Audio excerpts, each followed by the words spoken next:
एक बात और अच्छे से याद रखिएगा, कहीं लग जाए आपकी जिंदगी में कि अब मेरा जीवन बहुत नरक सा निकल रहा है, बहुत कष्टमय निकल रहा है, ये बेलपत्री लेना।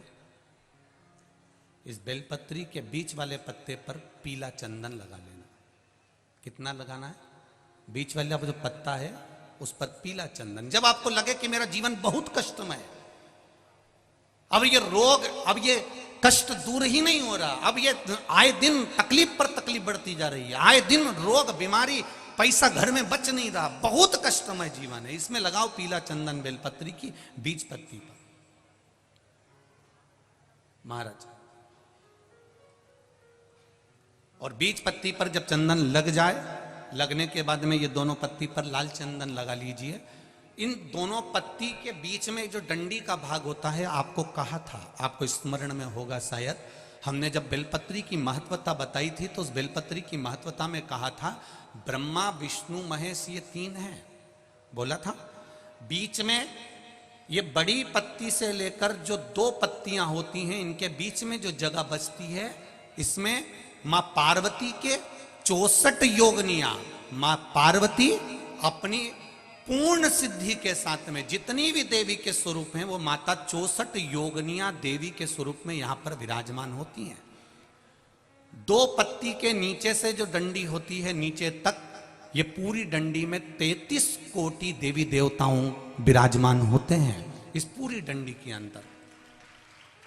तो ये बीच वाली पत्ती है, ये जो बीच वाली पत्ती का जो भाग होता है, इस पत्ती के भाग में शहद का प्रयोग कर कर, यहां पीला चंदन, लाल चंदन, लाल चंदन, शहद का प्रयोग कर कर, इसी तरह से पकड़कर ये बेलपत्री की जो डंडी है वो अशुक सुंदरी पर जब आप समर्पित करें तो जहां से जल बहता है उस ओर पर इस पत्ती को चढ़ाकर केवल आपके हृदय की बात कहकर देवाधिदेव महादेव से कोई भी शिव जी का मंत्र, पंचाक्षर नमः शिवाय, षडाक्षर ओम नमः शिवाय, श्री शिवाय नमस्तुभ्यम, या महामृत्युंजय मंत्र, जो शिव का मंत्र हो आपके पास में, उसको बोलते हुए देवाधिदेव महादेव को धीरे धीरे जल की धार चढ़ाना प्रारंभ करो।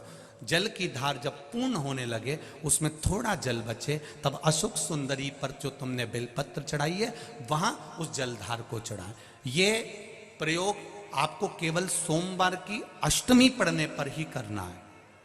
कौन से दिन करेंगे? जम के बोलिए जरा। सोमवार की अष्टमी पढ़ने पर यह प्रयोग करें और जल चढ़ाकर बाबा से विनती कर कर उसी बेलपत्र को वापस उठाकर कहीं जलाशय में या किसी पेड़ के नीचे विसर्जन कर दें और एक लोटा जल वहां भी चढ़ा दें। बस निवेदन कर कर आ जाइए, मेरा बाबा 3 माह के अंदर हाथ जरूर पकड़ेगा और आपको दलदल से बाहर निकाल देगा। एक यही प्रयोग का एक फल आया, देखिए आप।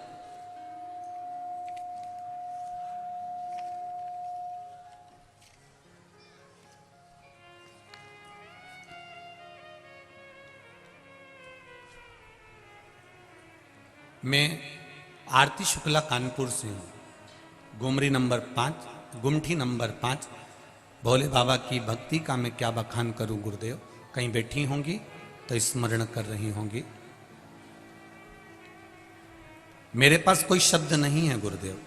2021 में मेरा लड़का दोस्तों की संगत में आ गया और 302 में अंदर चले गया, जेल गया। 11 महीने वो अंदर रहा जेल। गुरुदेव, मैं क्या बखान करूं, उसके लिए हमने पूर्ण प्रयास करा पर वो उसकी रिहाई नहीं हुई। तभी पता चला कि एक कागज अगर मिल जाए, जो कागज अदालत में मांगा गया है और 15 दिन दिए गए, अगर वो कागज मिल जाता है तो मेरा बच्चा छूट सकता है। अब उस कागज को पाने के लिए हमने पूरी मशक्कत कर दी पर वो कागज नहीं मिला गुरुदेव। हम सब लोग उम्मीद छोड़ दिए, लेकिन तभी आपका बताया गया एक बेलपत्र, पीला चंदन, लाल चंदन, शहद का प्रयोग हमने करना प्रारंभ कर दिया। केवल एक बार उस बेलपत्री की सोमवार अष्टमी का भाव था और समर्पित किया। बाबा की कृपा से 20 मिनट बाबा का जाप किया, गुरुदेव मेरी बेटी का फोन आ गया कि भाई रिहा हो गया। ये शिव है, ये शिव है, ये शंकर है। प्रश्न करते हैं आप जो बताते हो वो क्या शिव पुराण में है? हम कहते हैं एक बार दिल से गीता प्रेस गोरखपुर की शिव पुराण लीजिए और आराम से बैठकर पढ़िए, एक एक शब्द पढ़ना कि काली मिर्च क्यों चढ़ती है, बेलपत्र क्यों चढ़ती है, दुर्वा का प्रयोग कब होता है, सफेद दुर्वा का प्रयोग कब होता है, भगवान को भस्म किस समय चढ़ाई जाती है, भस्म भी कितने प्रकार की होती है, भस्म का स्वरूप कितना होता है, त्रिपुंड लगाते समय ये 2 उंगली का प्रयोग करने के बाद आखिरी उंगली नीचे क्यों खींची जाती है? तुम तो मंदिर में गए, चंदन लिया, 3 उंगली खींच कर आ गए।